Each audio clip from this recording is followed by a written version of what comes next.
cartal de lenga este. Urbe latericium evenit marmorem reliquit. Vini, vili, vec. Fabrum esse suae cenque fortunae. Ceterum, Cenceu, Cartaginem, F. delendem.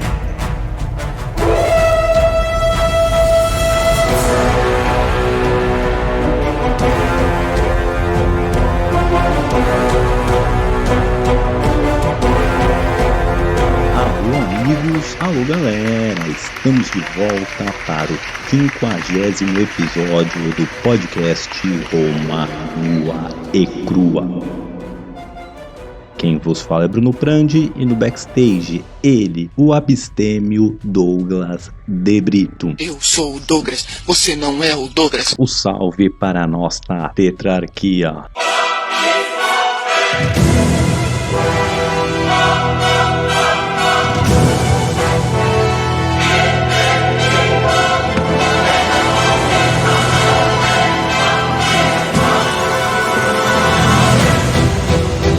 Imperator Maximus Nicolas Prandi, nossos Césares Lucas Prandi e César Casolari, e nosso primeiro senador Danilo de Oliveira.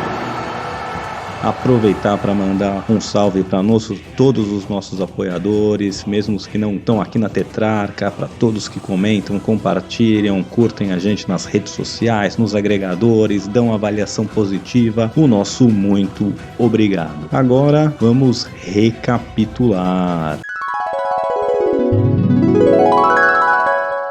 No episódio passado, vimos como começa a treta com os germânicos, tribos que por razões climáticas resolvem migrar lá do que é o norte da Alemanha, a Dinamarca hoje, eles vêm descendo em busca de novas terras para assentar e chegam nas fronteiras romanas, onde a princípio eles tentam fazer acordos pacíficos com os romanos, porém a sede de glória dos cônsules, primeiro com Garbão, que faz um acordo, trai os germânicos para então ter seu exército praticamente aniquilado, e depois quando o cônsul Servilio Cepião se nega a juntar suas forças com o Malio Máximo, porque o Malio era um novozomo, era um plebeu que estava ali começando, a trazer glória para sua família, o primeiro cônsul da sua família, então ele era bom demais para se juntar, quiçá ficar abaixo de um plebeu. Então ele se nega a juntar suas forças, tenta atacar os germânicos sozinho, tem seu exército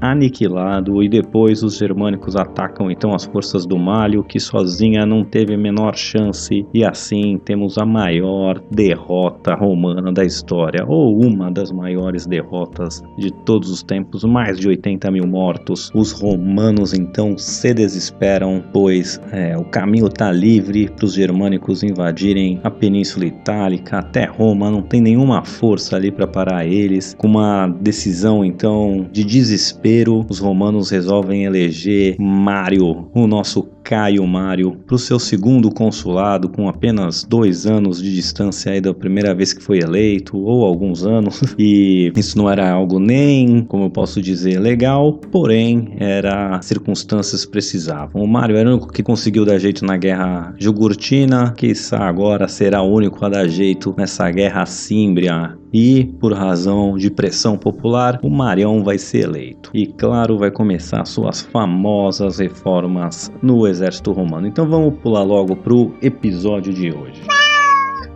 Novo registrati a Roma Nua e Crua. Te farei uma oferta irrecusável. Bom amigos, queria começar dizendo que hoje ainda não acabaremos com a Guerra Símbria, vamos ainda precisar de outro episódio para dar fim nessa guerra, mas hoje chegaremos até o último ano e veremos uma de suas principais batalhas, além de outras menores. Então beleza, depois que cônsul Caio Mário é eleito em absência no ano 104 a.C., ele retorna a Roma, celebra o seu triunfo por vencer a Guerra Jugurtina, no final do seu triunfo, né, da sua parada lá, ele enforca então o rei Jugurta, que lhe causou tantos problemas e tantos problemas para Roma. Era um ritual, né, que começa a pegar moda aí de enforcar o rei que foi vencido pelos romanos. Fala-me, Nossa Senhora! Beleza, Mário então tá cheio de glória, acabou de celebrar seu triunfo, porém ele cria uma treta aí, porque Cornélio Sulla, dos seus tenentes ali, um oficial, esse sim do campo dos Optimates, do campo dos patrícios, de quem, né, da aristocracia, ele que consegue, ele que bola o plano de como capturar o Jugurta, ele que suborna o rei, que era o sogro do Jugurta, ele que faz todo o corre, todo o esquema, só que a glória fica com o Mário, o que era normal, até por ele ser o líder máximo do exército, mas seria de bom grado ele, né, dividir, contar o que aconteceu, quem foram as pessoas importantes para vencer, mas Mário aproveita ali o momento de glória e fica com toda a fama para ele e não divide, o que cria uma treta com o Sulla. Então gravem esse nome, Sulla, ele ainda vai ser importante nessa guerra e para muitos anos ainda para frente. Tá começando a sua carreira e o Marião tá lá no alto da sua glória. Bom, beleza, após seu triunfo, o Mário põe a mão na massa e vai trabalhar, né? Começa então, uma das primeiras coisas que ele propõe é essa reforma militar para o Senado, principalmente na questão de precisar de propriedade para poder se alistar no exército, né? Isso ele já tinha pedido dispensa para poder alistar soldados para a guerra jugurtina. Agora ele queria passar isso, agora como cônsul eleito, ele queria passar uma lei que não precisasse mais ter posse para participar do exército, e sim apenas cidadania romana ou de algum aliado. Ele diz, né, a sua argumentação era: se o cara é bom o suficiente para votar, ele é bom o suficiente para pegar na espada. E ele vai conseguir, né, passar essa lei, tanto que agora não vai precisar mais ter posse, e vai começar essa série de reformas que a gente já tocou aí no episódio passado, né, que agora, né, os proletari que estão servindo exército,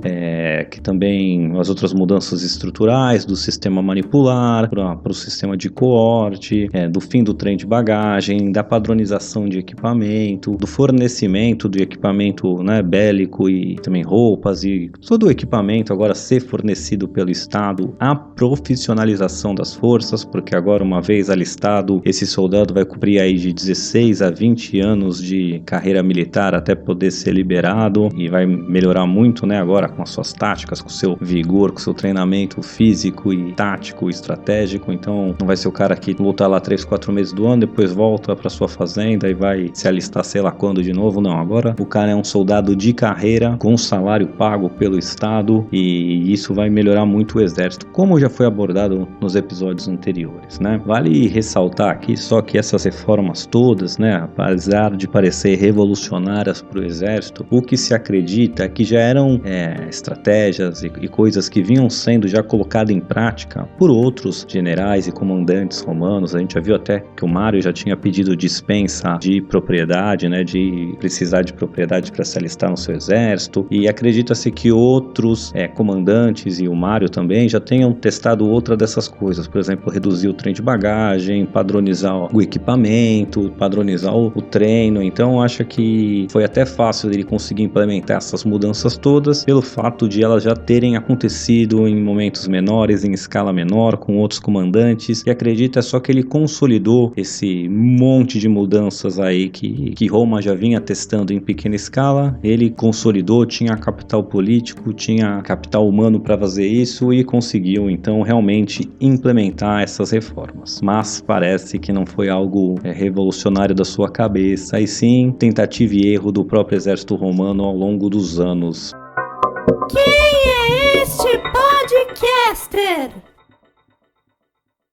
É o Bruno Brandi! Bruno Prandi. Bom, mas dando sequência na história, a gente já viu que na semana passada os germânicos venceram por último a batalha de Arausio ali, aquela que eles matam mais de 80 mil romanos, deixa o Senado de cabelo em pé, os romanos desesperados, e depois dessa batalha, ao invés dos germânicos invadirem a Península Itálica, invadirem outros territórios italianos e marchar para Roma, eles vão para a Península Ibérica, no que é território espanhol hoje. né? Só que naquela época, naquele ano, os romanos não estavam totalmente a par do que aconteceu, né? Sabiam que perderam uma batalha, que o caminho estava livre para os germânicos, trouxeram o Mário acelerado, o Mário já começou a pôr suas reformas em prática, a treinar seu exército, e eles vão no mesmo ano de 104 lá para as fronteiras norte, porque eles ainda não sabiam, né? Eles estavam esperando um ataque gaulês a qualquer momento, então eles vão lá proteger sua fronteira norte e ver o que realmente está pegando. Mais ou menos aí que eles vão descobrir que os germânicos então partiram para a Península Ibérica, ali para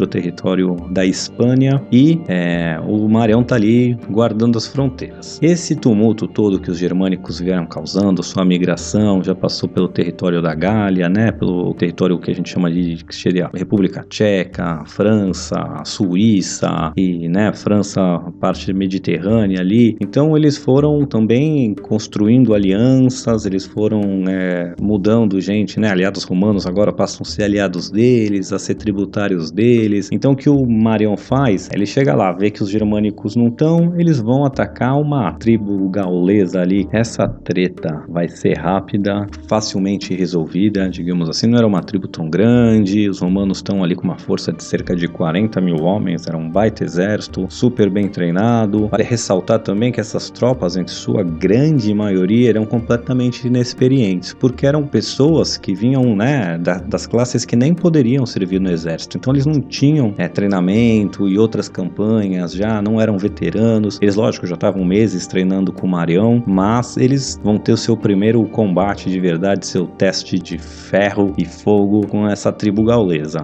A ferro e fogo não dá. E vai ser uma vitória fácil para os romanos, vão capturar seu rei, vai ser mamão com açúcar. Não vou perder muito tempo nessa batalha, mas e assim vai acabar o ano de 104 a.C.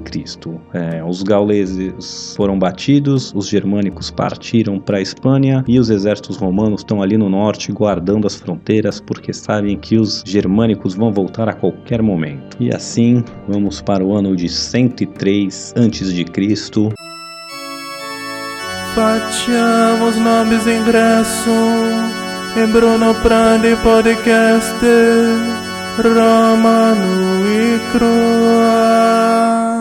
Passa-se o ano, o Marião vai ser eleito cônsul pela segunda vez seguida e o seu terceiro mandato de cônsul, né? Isso já estava completamente legal, mas o apoio popular, ele reformou o exército, ele já teve uma vitória para contar, né? Ali na Gália, já venceu a Guerra de Jugurtina, então o povo estava com ele. Ele vai para o terceiro mandato, o segundo seguido, mas no ano de 103 a.C. não vão ter grandes batalhas. A única coisa bem importante que a gente pode dizer aqui é que o Sul, aquele Cornélio Sula, de novo, ele vai ter uma grande vitória diplomática, porque ele vai conseguir convencer a tribo dos Marsai, uma dessas tribos aí germânicas que se aliaram aos símbrios, aos teutônicos, e ele vai conseguir convencer essa tribo a fazer uma aliança com Roma, abandonar a aliança que eles têm com os símbrios e voltar para o seu território. Então, diplomaticamente, o Sula vai conseguir aí tirar uma tribo aí dessa aliança dos germânicos, e essa tribo faz um acordo então com Roma, volta para sua casa e um inimigo a menos para bater. Essa não era a maior tribo, nem de longe, mas é uma vitória importante. E mais uma vez aí o nosso Lúcio Cornélio Sula aparecendo na história, tá? Empolgante! O cônsul Mário, né, ele vai aproveitar esse ano de 103 a.C. para continuar treinando suas tropas. Agora as tropas são profissionais, não voltam para casa, continuam treinando, continuam marchando, treinando e fazendo tudo para ficar cada vez melhores. Mamma mia! É Bruno! No podcast Romano e Crua. Viramos então para o ano 102 a.C. E aí que os germânicos realmente vão reaparecer no radar e nas fronteiras romanas. Não se sabe ao certo o motivo dos germânicos voltarem lá da Península Ibérica. A princípio eles estavam procurando terra, né, quando saíram lá da Alemanha, da Dinamarca, e vieram migrando esse caminho todo. O que acredita é que as tribos ibéricas, que também eram, né, especialistas em tática de guerrilha e que eram ferozes, né, os romanos estavam tendo baita trabalho aí para pacificar a Espanha. Acredita-se que eles conseguem conseguem causar tanto trabalho para os germânicos que eles abandonam. Estavam várias tribos juntas agora, deviam ser quase 1 milhão de pessoas juntando, além dos soldados, as famílias, os escravos e todo o resto ali, né? Então era gente pra caramba. Para você ser encurralado, você precisa de muito espaço, muitos recursos. Com os hispânicos e suas táticas de guerrilhas, acredita que eles conseguem causar tamanha dor de cabeça para os germânicos que eles resolvem voltar e atacar os romanos, que parecia algo mais fácil, principalmente dado o histórico deles com os romanos, né? Tiveram alguns embates e todos eles ganharam de lavada. O Marião bateu uma tribo aliada deles, mas era uma tribo gaulesa, não era nem uma tribo germânica, então tá 4-0 para os germânicos ainda em confrontos diretos com os romanos. A escalação mais correta seria preencher com o Ramírez e lá vem mais!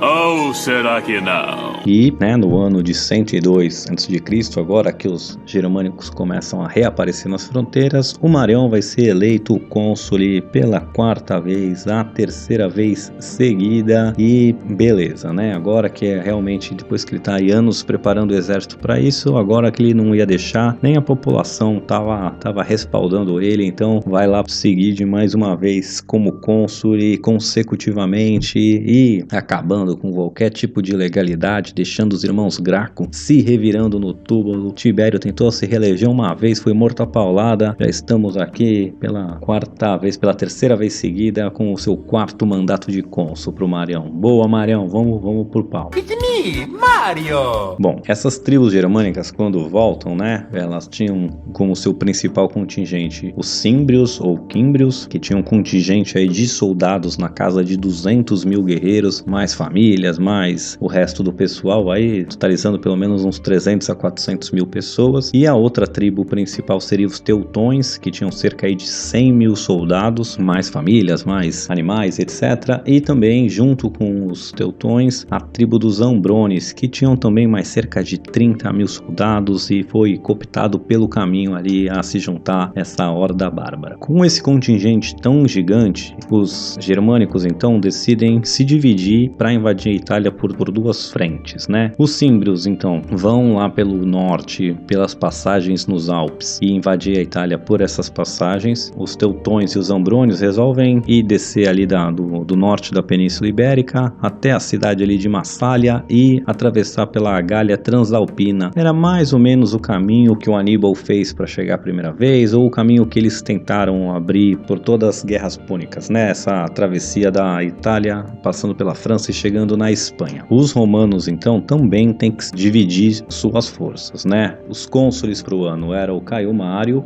e o Lutácio Cátulo, né? Todo ano o Mário teve também cônsul junto com ele, né? Eram sempre eleitos 2, mas os outros não fizeram nada importante. Só vou citar o Cátulo aqui porque ele vai ser importante na nossa história também. Então, esses romanos, né, resolvem dividir suas forças. O Marião vai ficar com cerca de 40 mil tropas e vai interceptar os Teutões e os Ambrones, e o Cátulo, ele vai com as suas 40 mil tropas tentar fechar essas passagens nos Alpes e não deixar os Címbrios passarem. Hoje, né, seguiremos com o Marião e vamos ver essas tretas com os Teutões e os Ambrones. Veremos a treta com os Címbrios na semana que vem. Bom, o Marião vai lá interceptar essas tribos, ele sabe o caminho que eles pensam em fazer e vai escolher um ponto estratégico ali, bem à beira de um rio, para montar o seu acampamento, o seu forte, e né, um rio que também podia trazer suprimentos para ele, então é um ponto magnífico para defesa. Ele monta uma fortificação romana que era espetacular e ele espera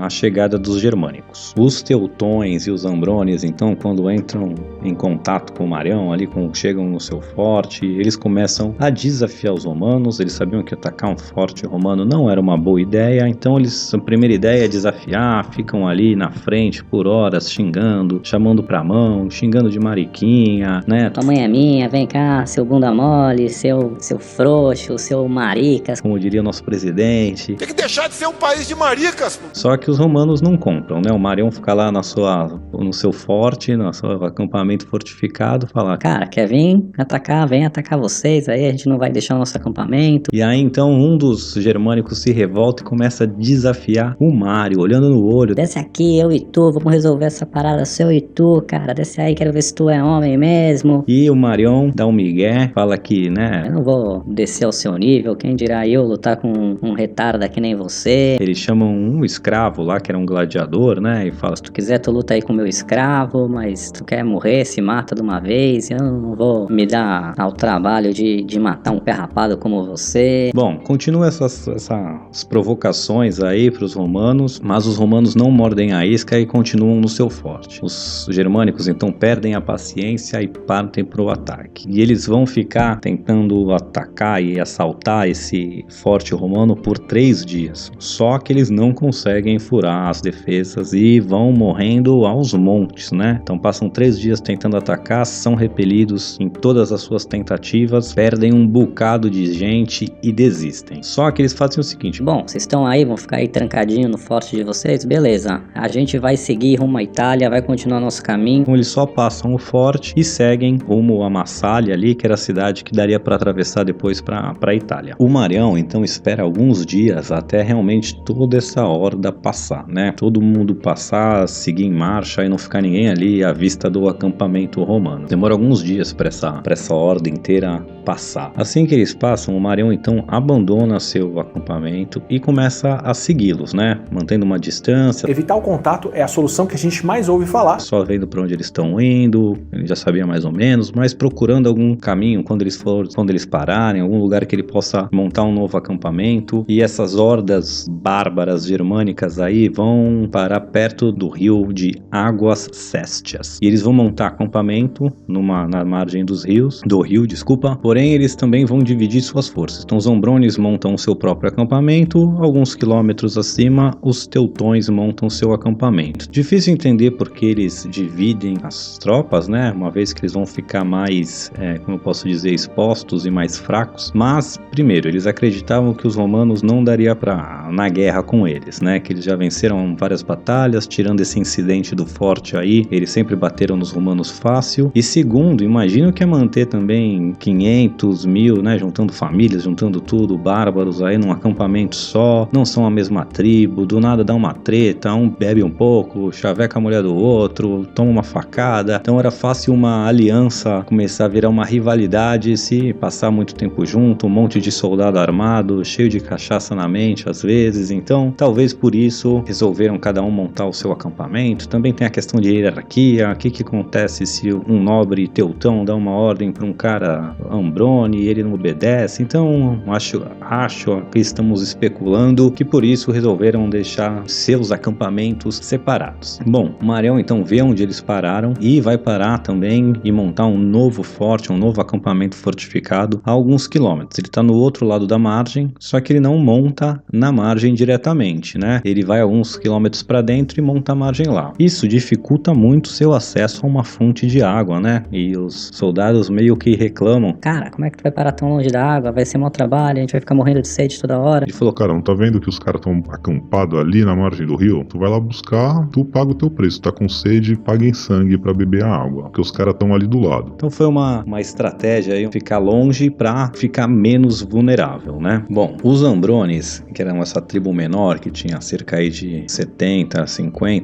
mil pessoas e 30 mil guerreiros, eles estão tocando terror, fazendo uma baita festa lá, tomando vinho, todo mundo enchendo a cara, porque eles acham que eles nem sabem que os romanos estão ali perto ainda e eles nem estão preocupados. Eles já estão comemorando, né, como entrando em campo de salto alto, achando que a vitória deles, já estão fazendo um aquece ali, uma pré-balada ali, um esquenta pra balada, e estão tocando terror, enchendo a cara. Quando de repente uns camp followers, né, uns seguidores de acampamento, os caras que seguiam o exército romano, mas não faziam parte do exército, né, eles vão bater de frente aí, encontrar sem querer esses Ambrones. Os Ambrones vão começar a perseguir essas pessoas, fazendo maior fuzuê. Alguns então auxiliares do exército romano, né, os auxiliares são tropas que não eram romanas ou itálicas, eram tropas gaulesas, tropas até germânicas, mas que serviam como se fossem mercenários assim no exército romano. E essas tropas então, que aparentemente tinham origem germânica também, mas estavam lutando com os romanos, romanos vão lá interceptar essa força Ombrone aí que tá botando esse pessoal que não era combatente pra correr. Começa um embate ali entre essas tropas auxiliares e os Ombrones, que estão meio doidão e saíram, né, pegando as espadas, correndo pra ir atrás dessas pessoas, e começa ali um embate. E esse embate vai crescendo em proporção, porque vai chegando cada vez mais Ombrone, vai fazendo cada vez mais barulho. Os romanos, então, que estavam construindo seu forte, então, os legionários mesmo, largam seus equipamentos de construção, vestem sua armadura e vão correndo ali pro pau. Quando eles chegam, né, vem a infantaria pesada, já vem todo equipado, já vem disciplinado, em linhas, nas suas colunas, todo mundo certinho com seu equipamento, com a sua estratégia. Essas tropas auxiliares, então, recuam,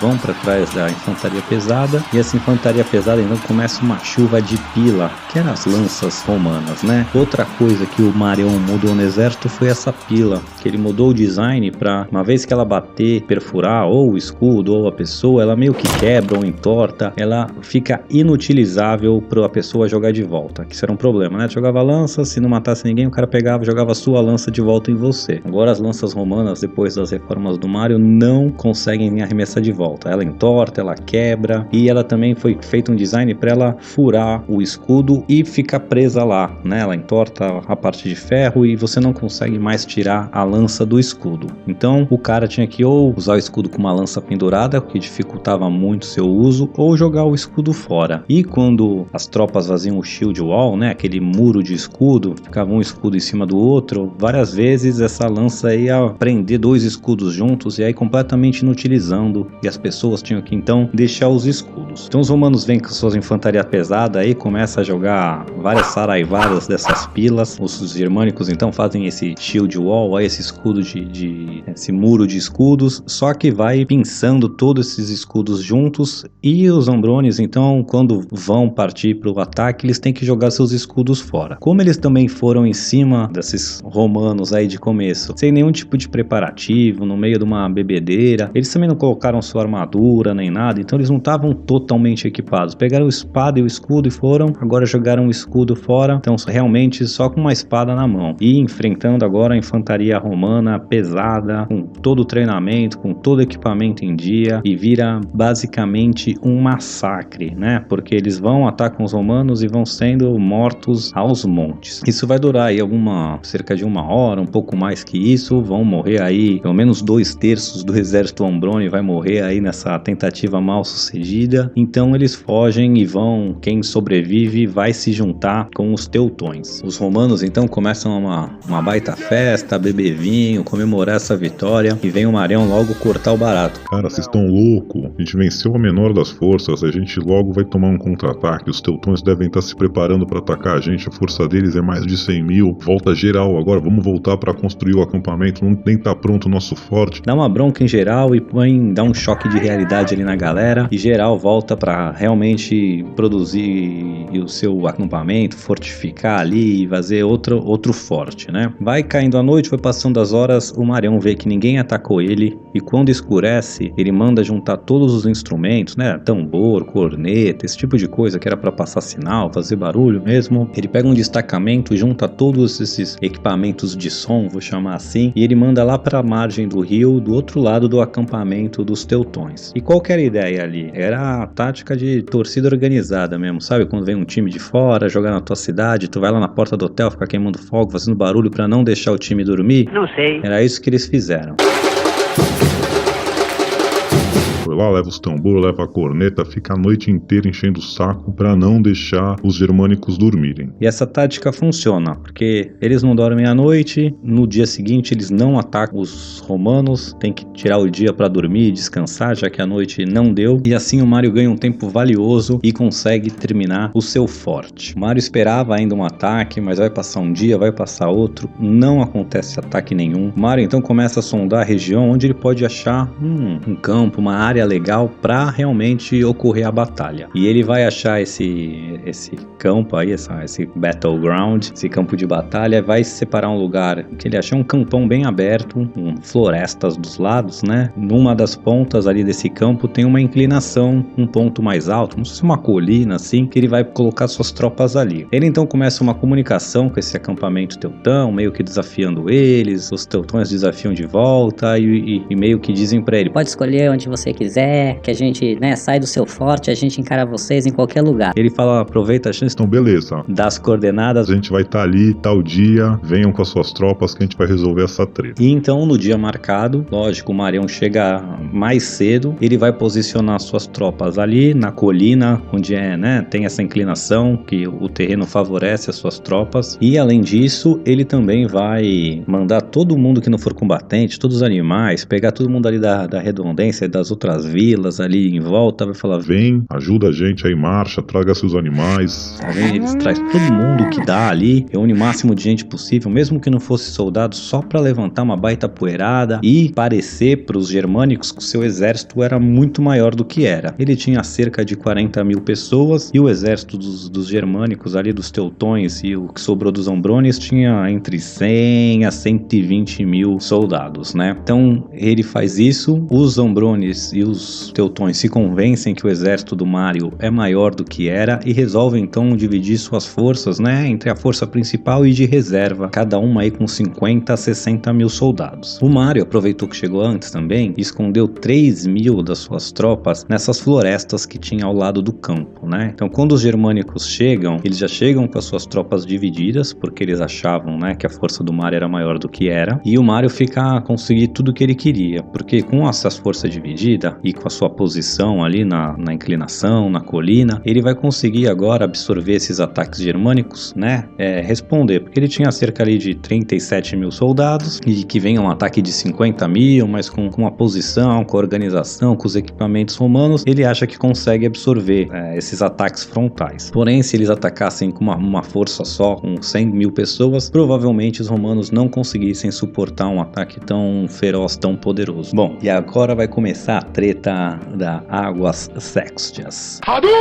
Os germânicos então, né, com a sua força principal, partem para o ataque, vão em direção aos romanos com todo o seu furor. Os romanos então já dão as suas chuvas de pila e saraivada atrás de saraivada até os germânicos conseguirem chegar neles. As primeiras filas já tem que então deixar escuro, deixar tudo. Com a sua organização, com a sua disciplina, o exército romano então vai conseguindo repelir esses ataques frontais aí dos teutões, um atrás do outro, vai tendo em sequência, eles vão conseguindo, dando as suas tropas, né, os romanos mandando sempre as tropas frescas na linha de frente, e vão passando as horas e esse ataque dessa primeira força aí germânica não consegue furar as linhas romanas, e então o rei Teutobode, que era o controlador das tropas todas, manda as suas tropas reservas partirem para o ataque e engajarem com os romanos. Então quando essa segunda onda chega e começa esse engajamento total das tropas, o Marião dá o sinal e aquelas 3 mil tropas que estavam escondidas nas florestas então saem de onde estavam e atacam essas forças germânicas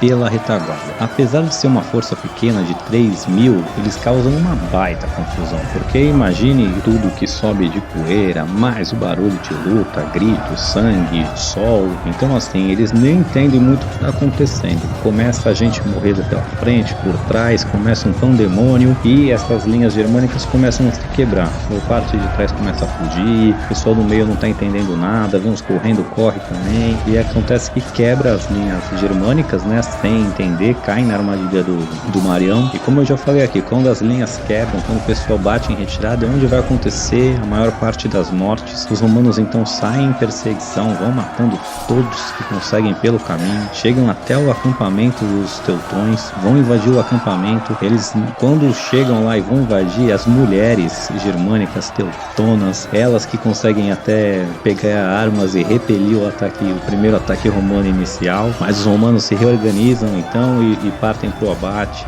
e saem matando geral. Cerca de 2 mil vão conseguir fugir, o rei Teutobode e mais 2 mil guerreiros, mas de resto cerca de 200 mil vão ser mortos ou capturados pelos romanos. Desses 200 mil, aí 17 mil mil vão estar mulheres que vão ser capturadas e escravizadas. Elas pedem para virar virgens vestais, que eram umas sacerdotisas, né? Os romanos não aceitam e essas 17 mil mulheres germânicas vão cometer suicídio coletivo porque elas não estão dispostas a viver como escravas, a não ser, só vale a pena viver se ser livre, né? Então os germânicos vão ser, ao longo aí da história das lutas romanas, vão ver que eles estão sempre na treta por liberdade e não aceitam não ser livres. Bom, os 2.000 que fugiram, né, incluindo o rei ali, o Teutobode, eles vão fugir dali, mas vão passar por territórios de aliados romanos e vão ser capturados e entregues para o Marion. Então ali, essa foi a primeira vitória brilhante do Mário mesmo. Venceu um exército aí de cerca de 120 mil pessoas, matou 200 mil porque tinha mais os não combatentes e deu fim, extinguiu a tribo dos teutões e a ameaça dos teutões. Agora ainda tem os símbrios, que eram a maior dessa horda de bárbaros, né? Cerca de 200 mil soldados. Eles estão lá no norte tentando atravessar, mas isso veremos semana que vem. Então muito obrigado a todos com a gente e até!